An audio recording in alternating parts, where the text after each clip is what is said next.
Hi, I'm Dave, and I'm the Managing Director of NTT Fundraising.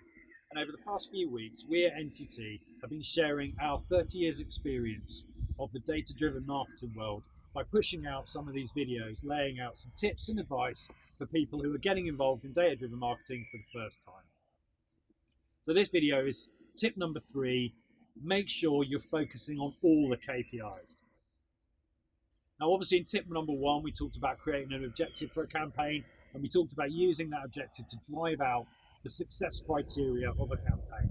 In the last video, I was talking about how we bring our contractual frameworks in line with those to make sure that they're all operating in the same direction and are all focusing on achieving the objective of the campaign.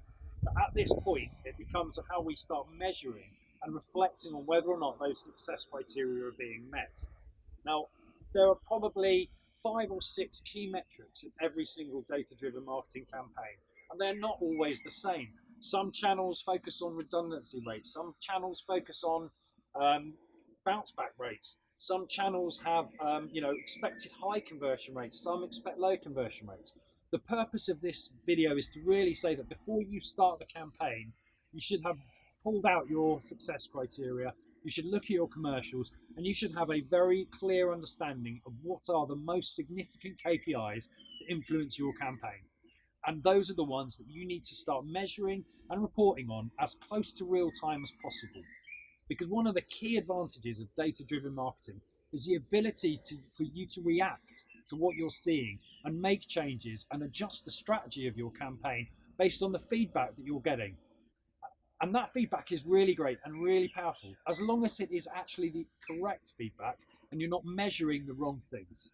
So the purpose of this video is to really just reiterate that once you have driven out some success criteria, once you've aligned it with your commercials so that you have a very clear set of objectives, and those objectives are in the form of sort of numerical KPIs that need to be achieved, at that point, make sure that you are effectively measuring them, and make sure you're working with organizations that have in place those reporting mechanisms.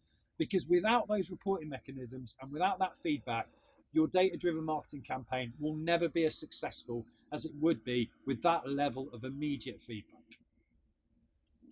So I hope that gives you some idea as to why we felt that measuring all the KPIs and not just focusing on the headline ones made it into our top 5 tips. There's an awful lot of information and resources for anybody on the DMA's website. But again, if you want to talk to an organisation that is doing this in real time, then please get in touch with us at NTT. We'd only be too happy to help.